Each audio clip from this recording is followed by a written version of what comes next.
Welcome, everybody, to the Hounds Tales podcast. This is your home for field trialing and deer dog hunting. It'll be stories and discussions on the world of dog hunting. So let's drop the gate, cast your hounds, and get ready for another episode of the Hounds Tales podcast.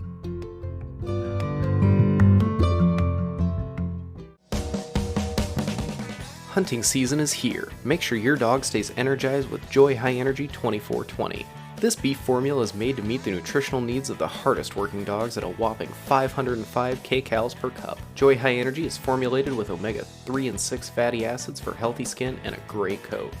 Added pumpkin for digestive health and chelated minerals for more energy. So whether they're in the woods, the water, or the field, make sure they have the fuel for anything that comes their way. To learn more about Joy High Energy 24/20 or to find a dealer near you, visit joydogfood.com or call us at 800-245-4125.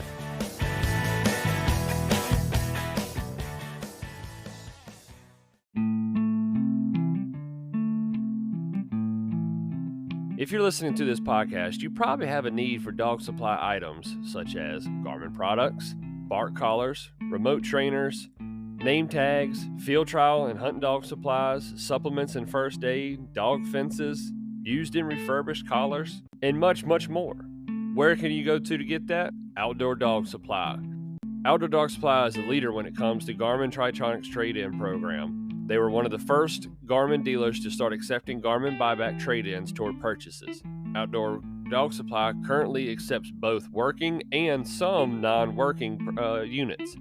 Be sure to check in with these guys at Outdoor Dog Supply or at 757-482-1000.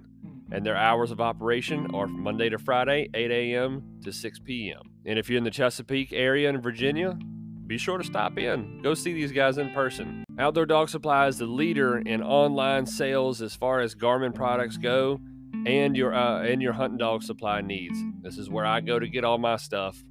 Might as well join me in it. All right, guys. Again, be sure to check these guys out, outdoordogsupply.com, and thank them for coming on board with the Hounds Tales podcast. Let's get back to the episode.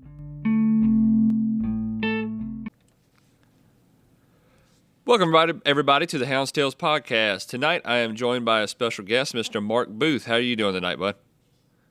I'm doing good, and I appreciate you having me on tonight, James. Looking forward to our conversation. Absolutely, man. I appreciate you coming on.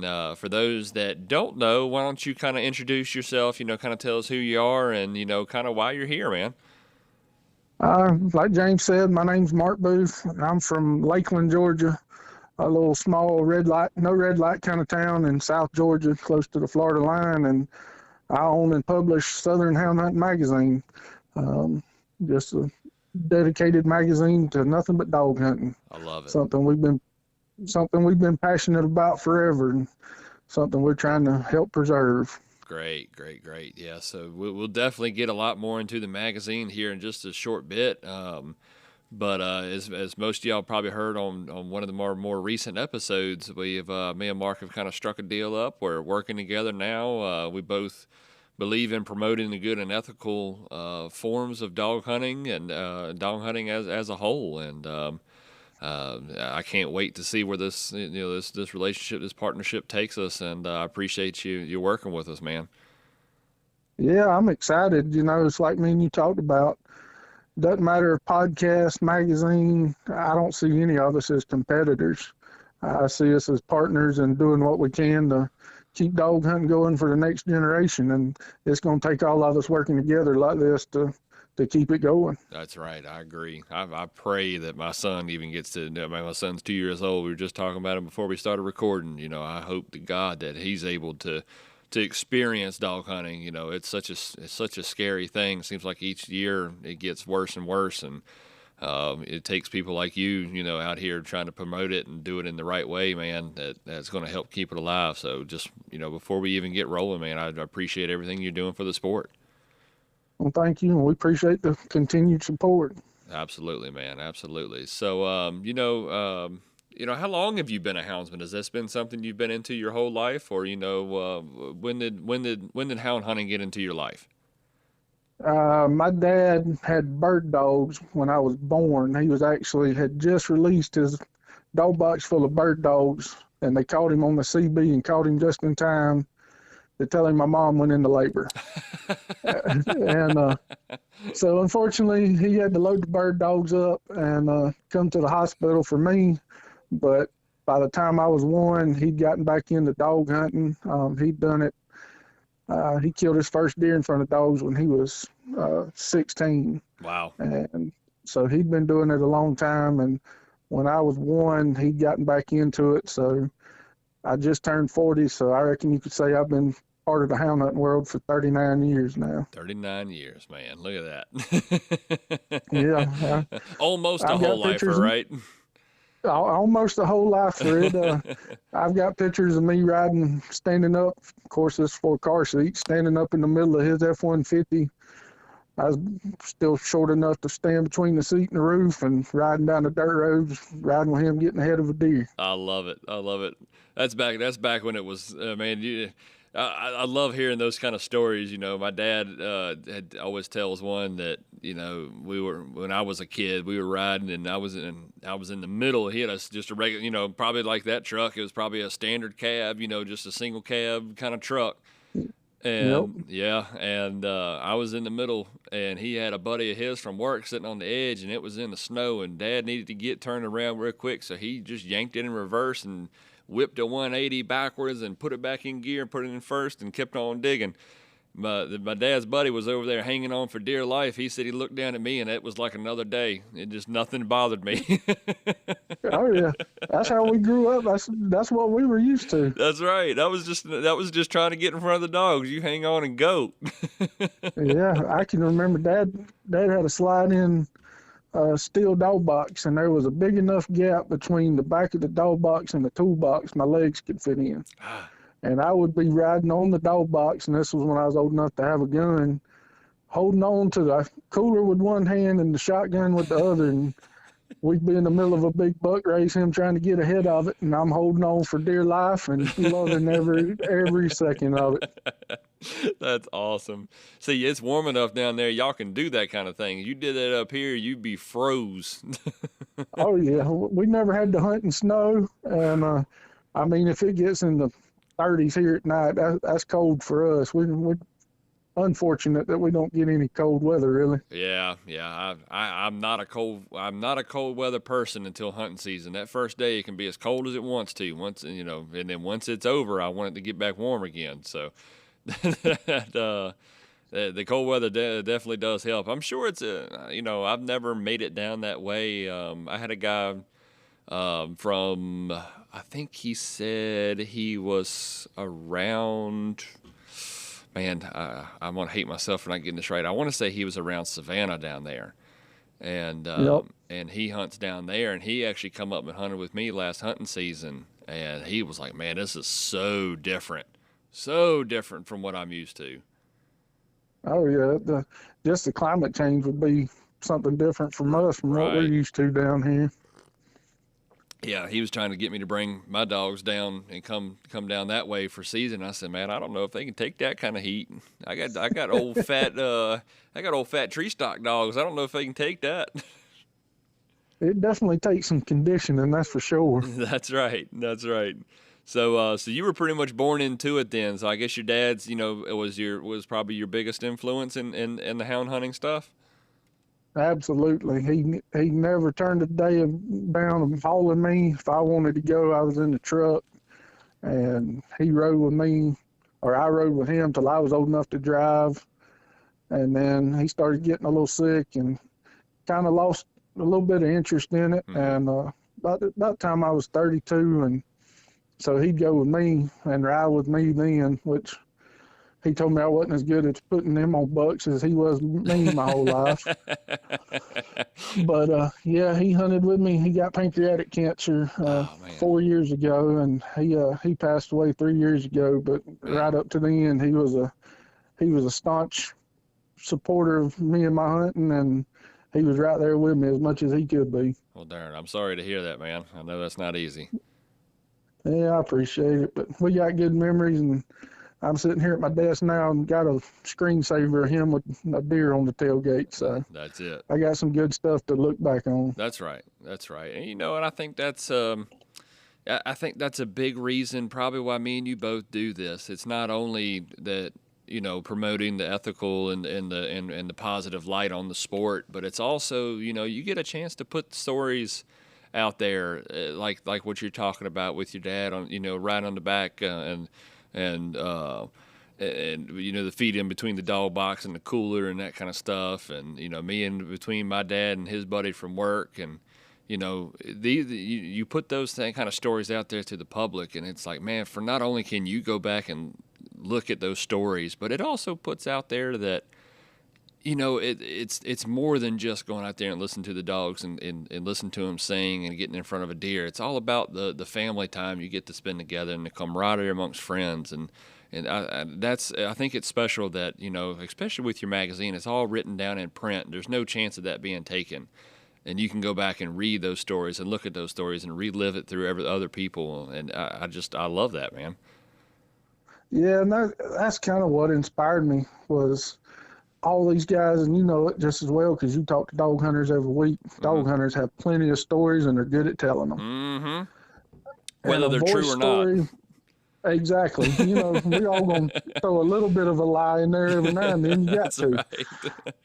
But and a printed story sometimes doesn't get the message across as like a live story, talking to somebody. But to have those stories in print, to be able to go back and look at them and associated pictures, and it just brings back a bunch of memories for people. And I think, especially in our group of hunters, it's a good thing for them. That's right. I was talking to Austin Tomlin, the guy that wrote the Deer Hunting with Hounds book, and he was mentioning to me that he was like, man, it'd be kind of cool to talk to some of the guys, that used to run down in Texas, before Texas got rid of deer dog hunting. He said, man, it'd be cool if you could get a hold of some of those guys that, used to deer hunt down there and tell the stories of deer hunting in Texas before it was taken away from them. I was like, man, that would be awesome if I could make that happen and get a hold of some of those guys and tell those stories. And it'd be cool for you too, man, if you could get, if there was a way, anybody that's listening, man, you ought to write in, email Mark and stuff like that, and get those stories to them and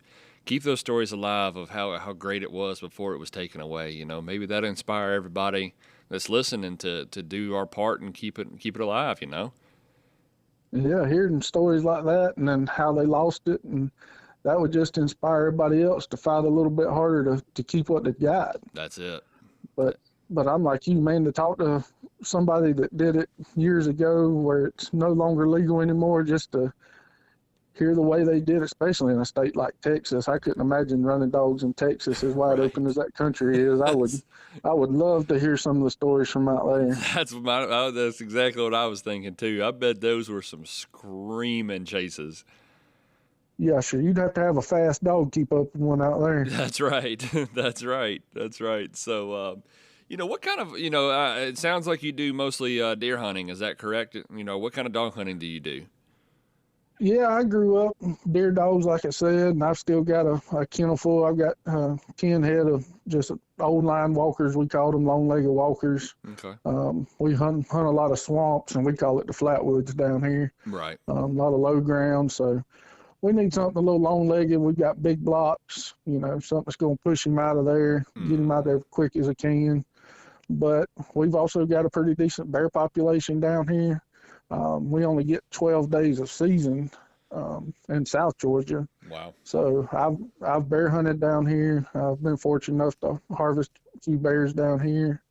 Of course, we got fox pens and coyote pens. Right. I've heard you talk about y'all have separate fox pens and coyote pens. Ours are just a combo. Right. Right. So. Well, see, in Virginia, it's not even legal to have coyotes up here. So we're oh, really? Yeah, Virginia is strictly foxes. Okay, all right. Mm-hmm. Sorry, I didn't mean to interrupt you there. Keep on rolling. No, you're good.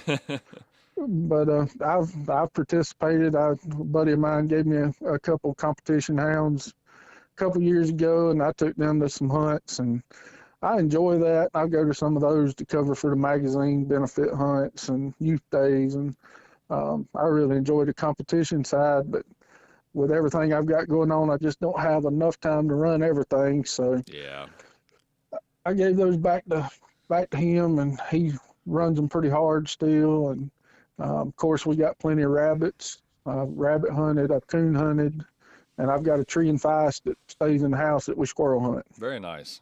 Very nice. So you done dabbled a little bit into almost everything you can do down there then. Yeah, I've officially harvested everything you can legally in front of a dog down here in South Georgia. Wow, that's awesome. Y'all got hogs down there?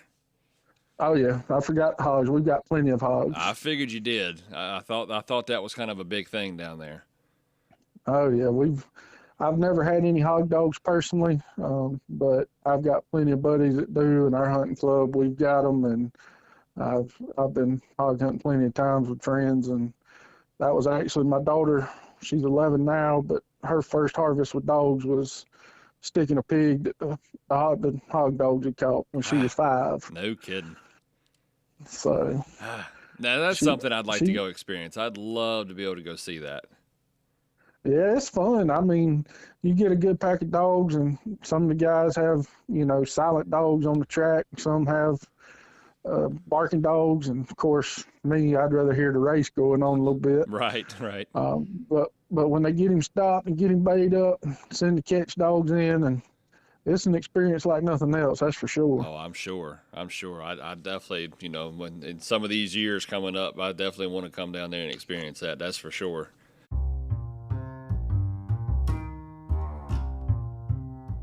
All right, ladies and gentlemen, I'd like to take a second real quick and interrupt the show and talk about Cajun Lights. They have jumped on board to support the Hounds Tales podcast and the field trialing community. You got nighttime field trials coming up. I know I do in my series, Pleasure Running at Night. When you need to catch that next crossing, put your trust in Cajun Lights. Cajun Lights is made in America product out of North Carolina who has been in business for over 25 years. They make cap style and bucket hat headlamps to free up that extra hand for your voice recorder or for your GPS. There are 3 main lights I want to focus on real quick. The first is the Micro Gator, which is the lightweight option. It has 4 brightness levels and 4 color options, including red for us field trialers. Rated at 50 to 60 hours of battery life on the highest setting, this is your flood style lamp that'll do really good for us out in the fields in the short brush and be able to help us get in front of those crossings. Next up is the Cajun Bayou, which is the next step up, and it includes the same number of colors and brightness levels, but it packs a much bigger punch on that brightness level so you can catch those crossings way down the path when you got a long road to cover. And last but not least is the top level Cajun Blinder. It has a main beam light with 4 levels of brightness and includes a walking light, and even with a light this bright, the burn life on it is rated at 5 to 6 hours on the highest setting. There's no chance of missing a dog with a light like this one, folks. All their lights come with a 2-year warranty and a lifetime labor warranty, and these guys are excited to get into our sport, ladies and gentlemen. So y'all be sure if you see me at a hunt, come ask me about them. I'll have one of each of these lights on hand to show you and let you put it on your head and kind of experience it. Show these guys some love, guys. And y'all please go visit their website at CajunLights.com, and their phone number is 888-773-3080. Thank you, Cajun Lights, for all you do and for trying to get into the sport. Like I said, guys, let's show them some love. Let's get back to the show, guys. Here we go.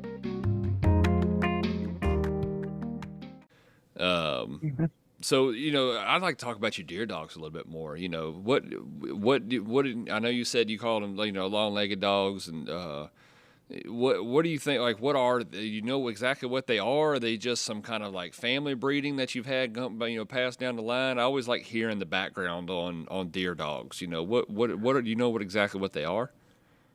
Nobody in South Georgia, I don't believe, knows exactly what is in their deer dog pack. It's the same up here. Most of my pack now is everything I've raised from puppies. I had the mom and dad. I got the dad from one of our fellow hunters when he was weaned off his mom. I was in college, and I got the mom from another friend of the family, and got her at 8 weeks old and raised them, and both of them turned out to be 2 of the best deer dogs I've still ever had. And I bred them twice, and I've still got dogs off of those 2 litters, and then I bred the Gyp to another dog, and I've got a couple off of that litter. And I mean, Yeah. she was a lemon and white big Walker Hound, and the dad was a black and tan colored, not true black and tan hound, but just Right. that old line black back Right. Walker dog. They threw red colored dogs that look like Julys. Wow. Tree and Walker colored. My best dog now is a Gyp out of the first litter. My daughter named Sparkle Bubbles. I call her Sparkle for short. Right. But she's a white dog with black and brown spots, just kind of Tree and Walker kind of color. Got one that turned out to look just like a blue tick. So in these hounds down here, there's so many mixed up. People bred them with the foxhounds because they were popular down here. Yeah, that's right. Some tree stock, and they've got a little bit of everything in them. You know, and it's so funny. You know, I've been saying since I especially got into the field trial, I wish there was a way that, you know, you could document and find some kind of registration. Not that anybody would care. You know, most of the people that do the deer dog hunting, you know, they don't care about being recognized, but and all that fancy paperwork and stuff like that. But I'd love to find a way to give some kind of recognition to these great, you know, just deer stock, tree stock, whatever you want to call them, dogs that are just downright, you know, just meat dogs. You put them in the woods. If they go through a block and they don't bark, there wasn't a deer in it. Those kind of dogs. Yep. I've always liked to find. I mean, I'd love to create some kind of system to be able to register those dogs. You know, quote unquote, register those dogs and just keep track of those kind of things. It just, you know, it seems like everybody now is like, you know, man, I'd love to know what they are. You know, maybe you won't know what they were before now, but from here on out, as you breed them, and for the people that actually care, I'd love to be able to create some kind of system that you could just call and say, hey, you know, this is this dog off of this, and this is what we call them, and I want to start a registration on them, and just start fresh. That's funny you say that. Over the past 2 weeks, I have been on the phone with about 12 or 15 people who are like us, passionate about their deer dogs and care where they come from, Mm-hmm. about starting a deer dog registry. No kidding. And I realize there's a ton of work that would go into that, and it would 100%. take a lot of help. But I'm like you, I would love to be able to keep a record. And just like you said, there's probably 15 to 20% of the true deer doggers that care about that kind of stuff. The rest of them, long as they run a deer, put meat on the table, that's it. They don't care what their breeding is. That's it. That's right. And I completely understand that, and I'm not knocking them because I want a dog that's going to run too. Yep. I don't want to haul something that's not going to run, and it doesn't matter what bloodline he's got. But I think it'd be very interesting to keep a record mm-hmm. of a bloodline for deer hounds. Yep. It would be something that I would love to get going if we could get it. I'd be 100% down to come up with some kind of team and make that happen. I actually, and I'm not going to say it on here, but after we get done recording, I got something I want to talk to you about. Just kind of, if we can remember it, remind me to talk to you about something along these lines. And all right, that'll work. Yeah. So, you know, it sounds like, you know, to keep rolling with this, you know, it sounds like you've kind of ventured off into almost every different kind of style of dog of hunting down there, and you know. So is there any style of dog hunting that you haven't got to try yet and that you'd like to try to make happen? I would love to come up and hunt with the bird dogs for deer up there in Virginia. Yeah. Mm-hmm. That I've found out about that course, you know, in my own little world down here in South Georgia. Never knew that was a thing until I started the magazine, and talking to a bunch of guys about that. I would love to come up there and see what the bird dogs do and how they hunt, and just experience that as a different style of deer hunting. It's different. We got one guy in our club that has some, and it's very, very different. It's almost like to me, it's almost like hunting over a long-legged beagle that likes to come back to the truck. I got you. That's the way I've compared it. Is, you know, I've it's not really my style, but I have gone with him a few times, and they do great. They do really, really good, and they're really good for those short blocks because they're not going to stretch it out very far, but they're going to get in there and get the work done. It's an interesting form of hunting. That's for daggone sure. Yep. And I know y'all have some smaller tracts of land where that's, perfect kind of dog to run a deer in. Yep. So just to see something different and a different style, that would be probably my next bucket list. I actually went to Arizona in February on a mountain lion hunt. Oh man, that's the one for me. That's the one for me. I came home a few days early. It was torture. It was being from the flatwoods and not used to any elevation whatsoever.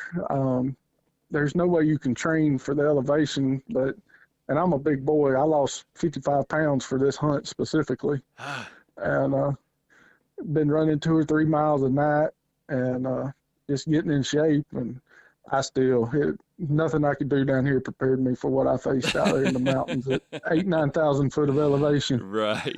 It's amazing what a hunt will make us do, right? Oh yeah, and I loved it. Other than riding a mule, I've never been a cowboy either, and that mule was not my friend for those few days. But I probably would have been the same way. And the hound work was incredible. Watching those big line dogs do the work and just staying on their feet all day long, because it was before daylight and after dark and going up and down mountains, and those hounds were unbelievable. Love it. I love that. So let's kind of roll. Like I said, the main points are here. I love talking dogs, and we can probably talk a little bit more. I'm sure we'll strike some more conversations as the evening goes on, but the main reason that you're here is the magazine. Like I said at the beginning, we've partnered up. We're gonna scratch each other's backs, and we're gonna look out for each other, kind of thing. So the magazine, give our listeners, that haven't seen it yet, that haven't heard of it or not anything like that. Give us an idea or an overview of what it's all about, what the whole magazine's about, man. Well, 2018 around February. Deer season was over. I was kind of bored sitting at the house looking at state hunting publication, and I got to thinking. I said, I know there's Full Cry, the Hunter's Horn at the time, and a few others, but I said I've never seen a dog hunting publication dedicated to just a lot of stories for dog hunters, especially when it comes to deer, bear, and things like that. Mm-hmm. And normally my wife shoots down crazy ideas, and I immediately took it to her, and she said, that sounds something interesting anyway that you're passionate about. So I had a couple connections with a guy that owns a high school sports publication, and went and met with him, and he told me the ins and outs of the magazine business the best he could. By September of 2018, we released our first issue. Wow. And I kind of shocked myself. It turned out really good. And just like you with your son, I had my daughter at the time, and I knew kids were the foundation. Me growing up in it, wanting her to grow up in it. The key factor I wanted was a hound hunting kids section. Love that. So we have a hound hunting kids section dedicated to nothing but the youth. I have kids call me, put in their stories about harvesting a bear, deer, hog, whatever it may be, brag pages, of course. And I wanted to make it something for everybody. So we have the deer dogging section, hog dogging, bear dogging, and the small game dogging. And of course, your coon, fox, coyote, squirrel, rabbit, whatever falls into the small game. Right. And it's all stories by hunters for hunters. You get to reading some of the publications out now, and it gets so technical with everything, and it's, just constantly pushing this technique, trying to change the way you hunt. I just want to tell people stories. Right. And I want hunters to tell those stories that they remember sitting on the John Road, and Socks and Patty are running this 10-point in the block. Right. And you can hear the sound of the bushes breaking, and the deer busts the road right open, and you unload your Browning on him and pile him up in the ditch. Yep. those kind of stories, or, going to a bear tree up a mountain following a 10-pack of plot dogs and getting to the tree to a 400-pound bear, and the adrenaline rush that is, and, the feeling that you get and the camaraderie that comes along with all of it. Right. Because dog hunting, no matter what you do, I'll go run my dogs on the weekend by myself sometimes. It's just me and my dogs, and that's great. But dog hunting is not a single sport. It's not a solo sport. To share those memories with all the fellow hunters, and you get to relive some of these names and these stories these people see, and they're giving their CB handles, which some of them are always awesome to hear, as you know. That's right. But just to get to live a hunt through a fellow dog hunter's eyes, and especially a kid's eyes, are what drives this magazine. I love that. And that's something that's truly special. And we kind of touched on that earlier. It's going back and reliving those stories. You're going to have those stories wrote down that when, Bob writes in, or whoever, somebody writes in, just using a random name and wants to tell a story about his grandpa. Now his grandpa passes away a few years later. Now he can go back in that magazine and just read it, and he doesn't have to think about it, man. Like, I got that story wrote down. I'm sure he showed his grandpa, and the grandpa's gonna be so proud and so excited to see that. And it's just something special, and I really respect that, and I think that's huge, man. That's yeah. And that's what's important to me now, because when I started it, my dad had his own column, Hunting with Wild Man and Uncle Herb. Daddy was Wild Man. Okay. And him and one of his hunting buddies, they alternated issues telling their stories. So I've got 3 or 4 years worth of Daddy's stories in the back page of the magazine. And I can always go back and look at an issue with his story in it, and I can hear his voice telling me that story. That's special. So to have that to go back and look on, and I hope it's the same way for everybody that sends us a story. I know I've had plenty of comments and messages through the years now, people appreciative of their story, or even just their picture being in the publication, and that inspires us to keep working harder to make it even better. That's right. Because they have those memories. Yep. And and this is something that we've talked about in the field trialing world and stuff like that too, is that, not that we do it for the recognition, but when we are successful in a hunt, or we raise a pack of dogs that are great, I don't care who you are. If you do something, anybody wants that little bit of recognition, even if it is, like you said, just a picture in a magazine. That little bit of recognition just is special to everybody. That little bit of award, quote unquote, that, hey, I got to go on here and tell my story, and now people are going to see it, and I get to, not really brag, but you get to be proud of it, and people are going to see it, and you get recognized for being a successful deer hunter, or a successful hog hunter, or a successful bear hunter. I think that's a truly special thing. And the biggest thing that I love about it is, like you said, there's lots of different magazines. There's Full Cry, there's the Hunter's Horn, there's the Chase. There's a bunch of magazines out there that are centered around the competition side of the sports. Your magazine, to me, is for the everyday blue collar working class. I hunt when I can. I hunt hard when I can. But, yes, this is a huge part of my life, but I'm not out here doing it every single week. And it's the perfect magazine for the hardcore hunter that can't go and compete. And I absolutely love that. Well, thank you. And it's, as you know, as a deer dog hunter, there's not a lot of recognition out there for your hounds or what you do during the deer season. And it's the same with bear and hogs. And of course, we've got social media now where it's easy to share all your pictures with multitudes, but right, to be able to share it just with your hunting community as a whole is something special, like you're saying. And I think people tend to appreciate that they know people across the country are getting to see their pictures.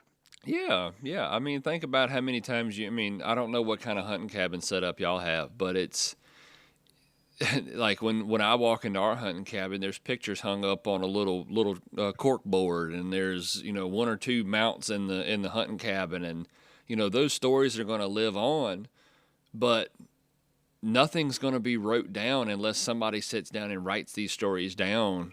And it's directly from the horse's mouth. Like there's a deer, there's a picture that's in our hunting cabin, and that guy has passed on. And I swear I've heard that story just about every year, and I think every time I hear it, it changes just a little bit.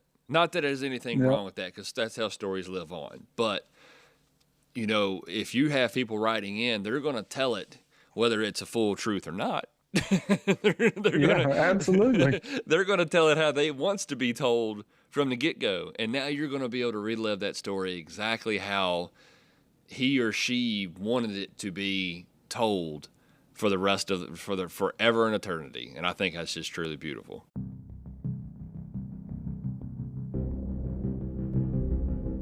I want to take a second and talk about Frontline Optics real quick, guys. They are a sunglasses company that is owned and operated by frontline workers, fires and emergency services, guys.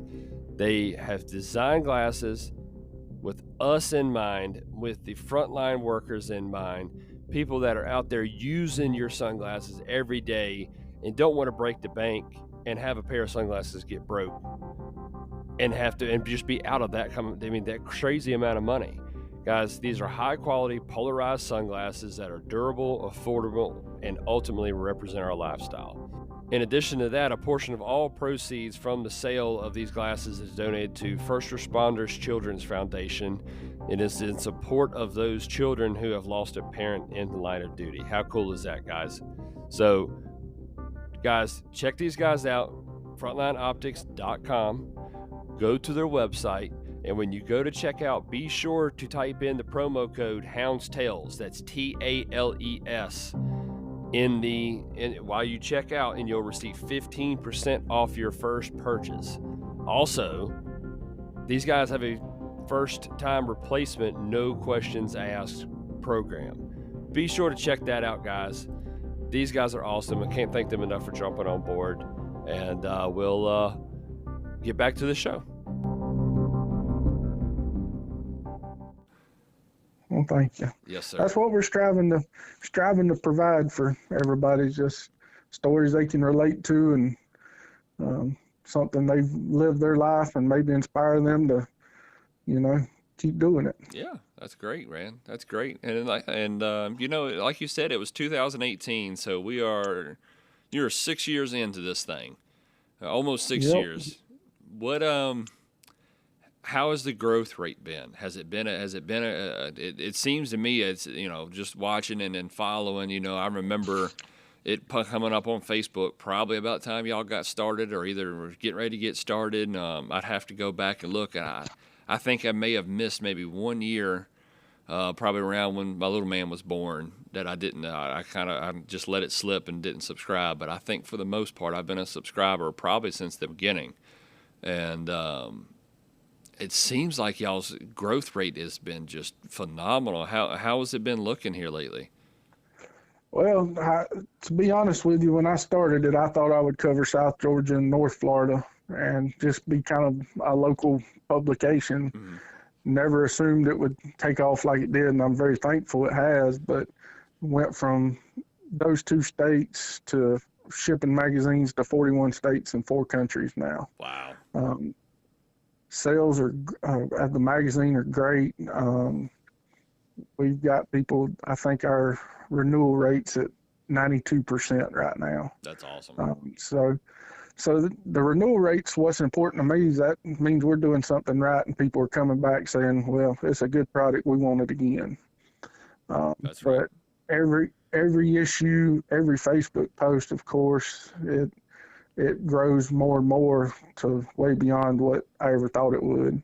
I love it. It's, people message me on Facebook with pictures like we've been doing a push for brag page pictures today, and you'll comment and say, "Oh man, that's a great picture, thanks," and we'll get it in the magazine. Well, of course they want to see themselves in the magazine like we talked about, so there's another subscription. That's right. And we couldn't do it without these guys, because printing is not cheap, I have found out over the last 6 years. And after COVID, it almost doubled on us. So we're thankful for every subscription that comes across the internet or through the mail, because we want to keep providing this for everybody, and we hope it continues to grow like it has been. I love it, man. And y'all started doing some apparel and some swag, I guess you'd call it, haven't you? Yeah, we got a good quality of hats and shirts and some koozies and a few things like that. We go to several shows a year when both me and my wife still work full time. So when we can get off the real work schedule enough to make some hunts and shows, and we'll go and set up a booth, and all about the magazine, but having some merchandise sales help to keep the publication going too. And that's right. We know what, being dog hunters ourselves, we kind of know kind of designs and colors and what people tend to like. So we try to keep everything in stock that people would like to show off for dog hunting tradition. Right. Sounds like your wife's a big part of this. Oh yeah, she's our editor-in-chief. She is great at writing, great at editing. So every story that gets sent our way, I help her through the dog hunting lingo part and make sure it's right. But then all the correct grammar and spellings, and I mean, she's the rock behind it all. She keeps me organized, keeps me straight, and every time that truck's loaded up with hounds during season and off season, she's willing to load up and go herself. That's awesome. That's awesome. I know if she's doing editing on spelling and grammar, I know she's staying busy with all those hunters writing in. Yeah, sure. She's finally telling me 6 years in that I'm finally getting better. So she chastises me more than anybody, of course, but it's a constant battle. Yeah. I started, when I was getting the podcast fired back up, and I try to still write them every now and then. I don't get the chance and the opportunity to write them as much as I can, but I was writing blogs for my website, and I'd always show my wife. I'd get done, write it up, and I'd hand it over to the wife. I'd say, "Here, fix it." She'd take about 20 or 30 minutes and read through it and make sure everything looks right and it looks good. She says, "All right, now you're good." Yep, that's how I am. I have to send her Facebook post. I'm like, make sure I spelled everything right and got the punctuation right before I post this on Facebook. That's right. Because if she don't, then somebody else will call us out, right? Oh, absolutely, 100%. I love it. So, what's the next step for y'all, man? Where do you want to see this thing go to? Where do you want to see it grow? What's your goals for the magazine? I would love to put a copy of this magazine in every dog hunter's hands out there, honestly, and that's our goal. We want everybody to listen, read, whatever, whether it's a podcast or video. Mm-hmm. But I want this magazine to be a publication that helps save dog hunting. And I've said this before, I could care less about recognition for us. Right. It's a labor of love, something we've been passionate about since the beginning. But if we can share what's going on in a state politically for dog hunting, like what's going on in Virginia, what's going on in Alabama, if we can get those lobbyists that are fighting for our rights, and we have had them do articles for us. Mm-hmm. We go to Wounded Warriors, veterans hunts, youth hunts, and that's doing nothing but showing the positive things that dog hunters as a community do. Yep. And to me, if we don't get that message across that, look, there's bad apples in everything that we do, but look at us as a whole. Look at the hundreds of veterans that, we sponsored a hunt for this year as a dog hunting community. Look at the thousands of kids that otherwise would not have an option to hunt, got to experience hunting through dog hunting this year. Right. That in itself, I think, will help save the tradition down the road. And that's what I want this publication to do. It could be in all 50 states eventually, and I would be tickled. But as long as it's doing what we designed it for, to share these hunters' memories and promote the positive aspect of dog hunting across the country, that's my goal. I love that. And I think you touched on something. It's huge too. You know, with the kids and the like wounded vets. You know, those are getting bigger and bigger. And we hosted one at our hunting club 2 years in a row. We didn't do it this year. It just didn't work out this year, or this previous season, excuse me. But the 2 years before that, man, we did a wounded vet hunt with the organization, and it was such a great turnout. Well, I think the first year we had 16 vets come down and hunt with us that day, and man, it was the Fallen Outdoors is the name of the organization. I think they're spread across, I know at least the East Coast. I don't know how far they go, but they're a great group, great company to work with. If any hunters, any dog hunters are out there, you know, they are more than willing. And I'm sure a lot of these, there's a lot of other companies that I don't know right off the top of my head, but man, it's so awesome to see the vets get out there and be a part of it and learn. And like, excuse me, the first year that we did it, I think of those 16, I think only 2 had ever been hunting with any kind of dog before. And they got to come and experience it. And man, we had several of them after the day was over. It was like, can we join y'all's club? Like, how do we join? You know, how do we get into this? You know, what can we do to get into this sport? You know, we fell in love with this. How do we do it? And I think that's huge. And like you said, now, you know, with your magazine and, you know, potentially with the podcast and stuff like that, that's the kind of things that are going to save our sport. You nailed it on the head with that. You know, and we're like y'all.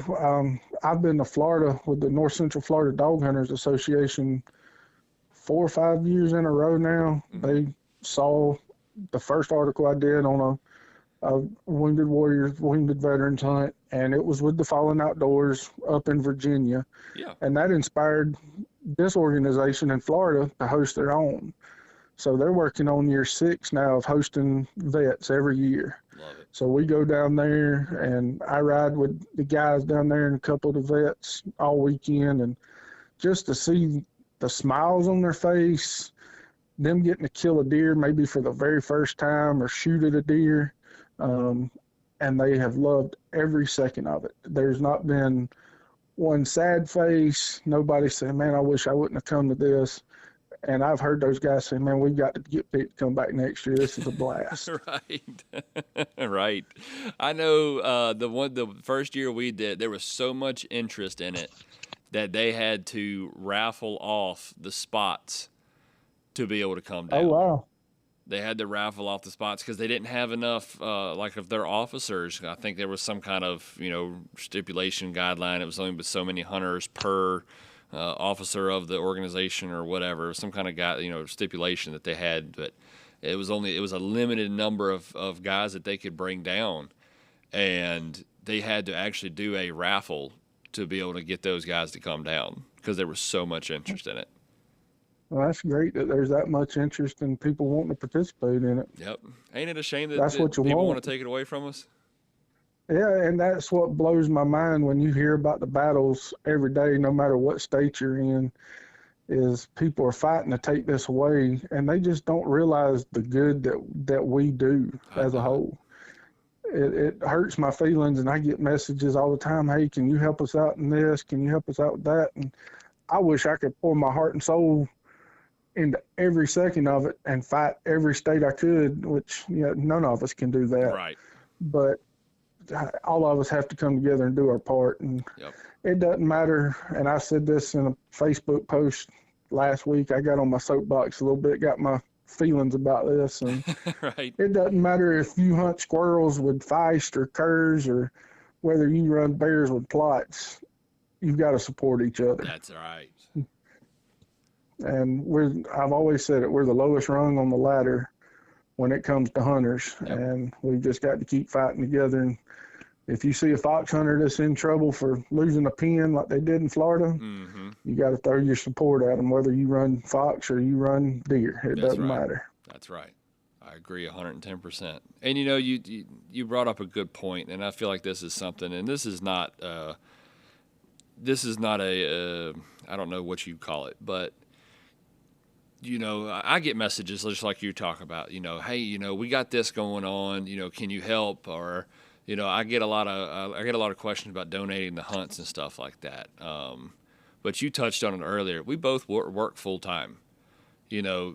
The magazine that you have is not a full-time gig. My podcast is nowhere near a full-time gig. We are having to work. I mean, heck, I think you said you worked, like 15 or 16 hours the other day when me and you were trying to get up with each other? Yeah, I was at work for 16 hours that day. Right. And still probably come home and took care of a little business with the magazine. Absolutely. Yep. I mean, I just wanted to say hats off to you for doing that, man. It's not easy, and I can tell you from experience that family, work, without completely driving ourselves crazy, we got a lot of long nights, and I promise you guys,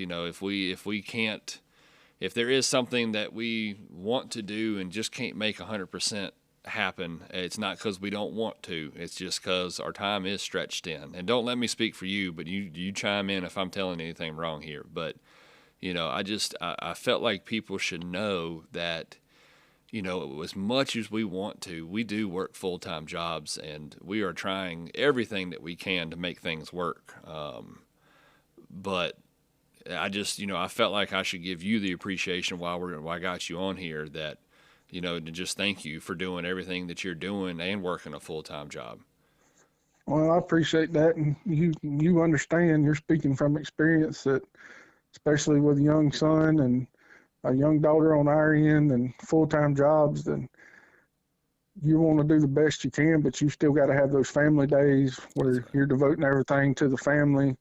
You've got to have some days where you're devoting it to your dogs. Yep. You've got to. You can't go to every hunt, you can't go to every event, because you can't let your dog sit around in the pen all year long either. Right. So you've got to prioritize family, work, hounds, publication, podcast, whatever it may be. And to the best of our ability, we're going to make all these media outlets the best they can be. That's right. That's right. A lot of 11 p.m., midnight, 1 o'clock in the morning, evenings working on this stuff. That's for sure. Oh yeah, I've had Daniel up to past midnight on deadline nights. Hey, we got 2 late stories coming in. You got to edit them real quick. I got to get the pictures saved and put in folders. And sorry, but it's going to be a late night again. That's right. We'll go out on a date tomorrow night. That's right. That's one of the things me and my wife talked about when I got back into this thing. I said, look, I was like, this is, well, I take that back. This was after it took off a lot more than I thought it was going to. I said, look, I was like, this is something that's working, it's growing. I said, I got to dedicate to this. I was like, but I promise you, at least one night a week is your night. You and little man's night. I will come home. I will not even bring my stuff inside. I won't go downstairs and get on the computer. It's our night together. I'm going to play with little man. We're going to sit down and we're going to talk. We're going to have an evening for us. We're going to watch a movie, whatever you want to do. And like you said, that's that prioritizing. That's, that was the way I had to make it work. And, I could be downstairs and making a hustle, but man, that saves the family life and keeps that on the right thing. And that's huge. I can't do it, probably just like you. I can't do it without my family. I wouldn't want to do it without my family. No matter what, that comes first. That's right. So, can't can't take no kids hunting if you ignore the kids, right? Yeah, that's right. If they don't want nothing to do with you because you've been ignoring them, you can't load them up and take them hunting. That's right. That's exactly right. That's exactly right, man. So where can our listeners find you? I know y'all are on Facebook, but where else? How can our listeners find you, and what can they do to subscribe to the magazine? The best ways, southernhoundhunting.com. It's our website. There's a subscribe link at the top of the homepage. Find out a little bit more information about us there on the homepage, and click the subscribe button, or check out our store. You can find the subscriptions there. We offer a 1 and 2 year subscription. And also check out the swag you were talking about. If you want something that represents what you do, we've got a little bit of everything, but our website's the best place. And if you find us on Facebook, want to shoot us a message, ask any questions you want to, or Instagram, Southern Hound Hunting. But we're readily available, usually respond to everybody's questions and concerns pretty quickly, and happy to help anybody out. I love it. I know I just I got my I think it was what y'all call it, the kids issue, is that right? Yeah, the youth issue. Youth issue. Thank you. I knew that the kids wasn't the right word. Youth issue. I got that in the mail yesterday and flipped through it a little bit. Didn't get to read all of it yet, but man, just seeing all those kids in there, and just how happy the sport makes these kids, man. I feel like if you take a magazine like that and go slap this on one of these politicians and government officials' desk and say, this is what you're taking away right here, man, I don't know how any of them can sit there and look at you and be like, yep, that's exactly what I'm taking away. Yeah, when you can look at 40 pages of nothing but kids enjoying the outdoors and say, you sure you want to go about this, I don't see how they couldn't have a change of heart. I don't either, man. I don't either. I mean, and I had a guy tell me one time, it was at a fox pen, and I'm not going to mention his name, but he had a rough life. He got into some stuff that he shouldn't have got into for a while, and he was trying to find an out. And I know this isn't necessarily kids, but his upbringing is what reminded me of it. And he was talking to me, and he's like, dude, these dogs saved my life. I'm like, what are you talking about? He's like, man, I was into some hardcore stuff. And he's like, I was in a very, very dark place. And he said, I got to go with a friend to listen to a hound chase. And he's like, that was my new out. That was my new drug. That was what saved me. And who knows where I'd be right now. I'd probably be in prison or dead if it wasn't for these dogs. And that's what he dedicates his life to, is running these dogs and doing that kind of thing. And it's incredible that's what these dogs do for us. That's what these dogs do for that generation. These dogs could be the reason that so-and-so's kid doesn't get into trouble, doesn't get into bad things. These dogs can save people's futures and give them something to look forward to. They're not out partying every night. You can't party when you got dogs to run. Absolutely, yeah. Not at all. When you've got a pack of hounds at the house and you got to get them ready, you'd rather be going to run them than you have to be doing anything else, riding around town and doing whatever. Exactly. And that's an incredible testimony about that guy. You couldn't ask for a better representation of what this can do for people. Right. I mean, it's just, man, I don't know. I hope we can save it, man. I think we can, and like I said, I appreciate all your hard work, man. It's truly a beautiful thing that you're doing. So, fuel your dog with confidence. Fuel them with Joy High Performance 2618, which is made for adult dogs. High Performance 2618 is made with high-quality ingredients, with beef meal being the first. Our key ingredients include omega-3 and 6 fatty acids for skin health and shiny coats, zinc and vitamin E for a healthy immune system, and glucosamine and chondroitin for healthier joints. Whenever you feed your dog Joy High Performance, you can rest assured that you are feeding your dog with top-quality food, knowing that all of our products are 100% American-made with 100% American ingredients. Fuel your dogs with confidence. Fuel them with Joy High Performance 2618. Call 800-245-4125 or visit our website at joydogfood.com to Find a dealer near you. Let's kind of move into this last closing topic, and we'll touch on this. We're creeping up on the hour mark. It's been great so far, man. And, I always give my guests a couple options to choose from. And the one that you chose was, what kind of advice can you give to someone that is trying to get into dog hunting? So I'll let you kind of take the role on this, man. And what kind of advice, what kind of advice do you got for them? Patience is key. I have learned that the hard way over, let's say, 30 years of working with young dogs and training dogs. But the most initial thing you need to do is find somebody. A dog hunter is always willing to let somebody ride with them. Pick whatever game you want to chase, whether it be deer, whether it be in a pen with competition hunting. Find somebody and get them to let you tag along. Go to several hunts. Experience it from somebody that's done it and can teach you a little bit about the sport.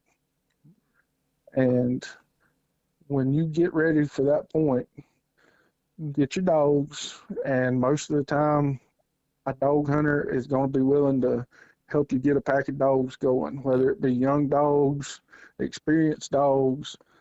But when you get them, especially when it comes to young dogs, patience is a virtue. Right. I know that's an old saying and it gets passed around a lot, but you can't, there's a lot of posts on social media nowadays of people posting, I've got this 6-month-old taking a track from the road, going across a clear cut and jumping it. And that's not going to happen with every dog. Right. We can't expect that out of every puppy in a litter. I've had dogs that catch on at 13 months old. I've just kept working the dogs. I've put in time and effort and hours upon hours, and some of them, they're never going to flip that light switch. Right. But most of them will. If you put them on the dirt, a dog needs the practice. Yep. Feed them tracks. Feed them tracks as much as you can. But then you also, if you're wanting to get going and riding with people, you want to make sure you're riding with the right people. That's right. Because just like we said earlier, there's going to be bad apples in anything you do. There's bad apples in steel hunting. There's bad apples in dog hunting. Ride with the right group, the hunting club that's got the moral background that you want, a family-oriented club who's got 10 or 12 head of kids with them every time. Right. Those guys are doing the right things and doing what you want to learn. Yep. If you go with somebody that's intentionally turning out on posted land, right, you're not going to learn anything about dog hunting. Nope. You're going to learn about poaching. That's right. But going with the right group of men and women is probably one of the key factors in learning the best ethics when it comes to dog hunting. Yeah. And don't always push to harvest an animal, because you'll learn as you get into it that the harvest is 5% of the fun. That's right. Once that animal's on the ground, it's time to go get another race going. That's it. It's no fun. It's no fun just sitting there, after you've got the high fives and everybody's celebrating. Of course, that's great. I wouldn't change any of that for nothing. But we're all wanting to turn out again and hear that race get going again. Yep. I had a guy ask me a couple weeks ago, I think it was. He said, how many deer did you kill last year? I said, 1. He said, really? I said, yeah. I was like, man, I care more about the chase and helping other people get in front of the dogs than I do about getting my own self in front of the deer. I would much rather, I take more pride in my dogs getting the deer to the barrel than me having the deer to my barrel. Yep. Man, once you get that itch and you get that blood and that drive in you that you want your dogs to be as good as they can possibly be, man, that's more, like you said, you hit the nail on the head. That's more what it's about. It's about, about being and producing the great deer dogs and the most awesome deer dogs, and that's what you want to hear. Heck, I always get mad unless it's a great big buck or something like that. I get mad when I shoot a deer because then I got to go actually do work. I got to go skin this thing out and go hang it up and gut it. Yeah, miss another race while you're getting the deer hung up. I got the CB going, and I'm listening to people. They're going this way. And then here I'm in elbow deep in a daggone guts. And I'm sure your club is like mine. It's a competition for all of my buddies because the guys I hunt with now, I've hunted with pretty much my entire life. Right. We all grew up together. But it's kind of a competition at the end of the season to try to remember whose dogs ran the most bucks. Yeah, 100%. Who had more deer killed in front of their dogs, and again, that's the bragging rights thing we kind of like. We want to brag on our dogs, saying, "Hey, we killed 12 bucks in front of mine this year. We only killed 8 in front of yours. My dog's way better." Right. You can try again next year. Yeah, and that don't account for some of the poor shooting that goes on. That's right. That's right. Yeah, if we had 100% shooting rating, then it might be a little bit different story. But man, yeah, and that's if you're getting into the sport. And again, it doesn't matter the game. I've been to plenty of fox hunts, competition hunts, and road rangers and trucks, just sitting around talking to old hunters, and that's the good thing about competition hunts. I mean, the race never ends. That's it. I mean, you can move around, and I've judged some outside the pen and inside, and man, you can hear all you want to in a day's worth of pen hunting, and it's great. And it gives you time to sit around, and I know I've spent hours talking to guys 2 or 3 decades older than me that have way more experience and just absorbing the information they have. And that's the best thing you can do is pick an old timer and just sit down and listen. Yes, exactly. You are never too experienced to learn something. Always ask questions and listen. Yeah, and even me, I've been around deer dogs my entire life. I'm still learning. Yep. Heck, I've got guys I turn to like, hey, what you think about this? Or what should I do here? Yep. And now some of the older guys, they turn around and calling me, just like one of my dad's best friends. He called me this afternoon. He got a new Garmin 300 and 2 new PT25s. Get back. He's like, I'm confused, and I just took them out of the box. so my daughter and I rode to his house and, set up his handheld and got his collars and everything added into the new system. And right. So they're going to turn around to you and say, hey, this technology is great, but I need some help. That's right. what you can garner from them, from the guys that hunted with no collars. And I grew up in that time frame. I did too. I grew up where we had no beeps or anything. Yep. I mean, those guys knew how to hunt. Yep. Without a doubt. Yep. It's I don't know how it is down y'all's way, but it's becoming such a lost art of sticking your head out the daggone window and listening to the dogs. Oh yes, there's guys younger than me that I don't think they could course a dog if their life depended on it. Golly, man, that's like a pet peeve of mine, man. Like I love getting on this because I grew up like it sounds like what you did. Before the beeps for all those GPS and all that extra crap. I still would rather listen to my dogs than watch that GPS. Oh yeah. I can 100%. beat that GPS and tell you where those dogs are going versus looking at the GPS and tell you where it's going. And don't get me wrong, I've worked with some game wardens down here talking about ways we can do better, and they say Garmin's and collars have changed the facet of dog hunting, and they have way less calls and way less issues with dog hunters now that we have these. But it takes away some of the skill. I agree. And when I turned 30, my wife bought me my first Garmin and collars. Yep. And my dad hated them. He's like, I won't watch the TV screen.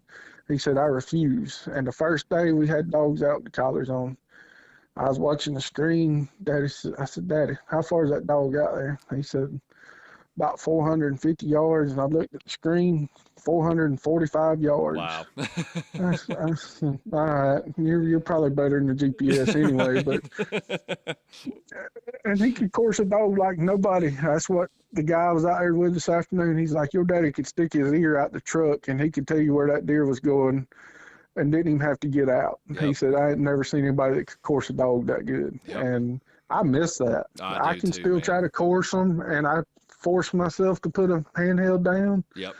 But I miss the old guys that could do it without question. Yep. My dad still does it. My dad refuses to buy a GPS collar. Refuses until when shit's coming down the road. Yeah, he still hunts without them. He doesn't. Awesome. Yep, he still hunts like that. And now it's if this regulation passes, he's going to have to change his mind. But the funny story behind that is, though, he still doesn't do it. But you know just as well as I do, those windy days will hit you sometime in the middle of the season, where unless they're right on top of you, you can't hear them. Well, I had my dogs going one time, and they were running, and Dad he was very adamant. Now, I'm never doing that. This GPS, blah, blah, blah, talking down on them. He knows they're good, but he likes, talking crap and getting people stirred up kind of thing. And he was in a spot where it was just him, and the dogs were coming to him, but he couldn't hear them at all. And he wouldn't get on the CB. I looked down at my phone, and he was calling me. He said, where are they going? I said, why don't you call me on the CB? He said, I ain't saying that. And he said, well, look at your GPS box and tell me where they're going.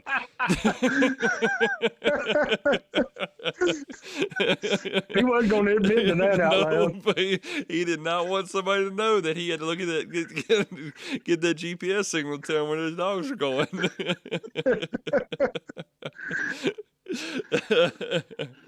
That's pretty good. That's like my dad when I finally got a drive track. Mm-hmm. He's like, I might could get used to this because he could actually see the drive track on that bigger screen. He's like, I kind of like this. I'm like, yeah, I know you do. That's right. But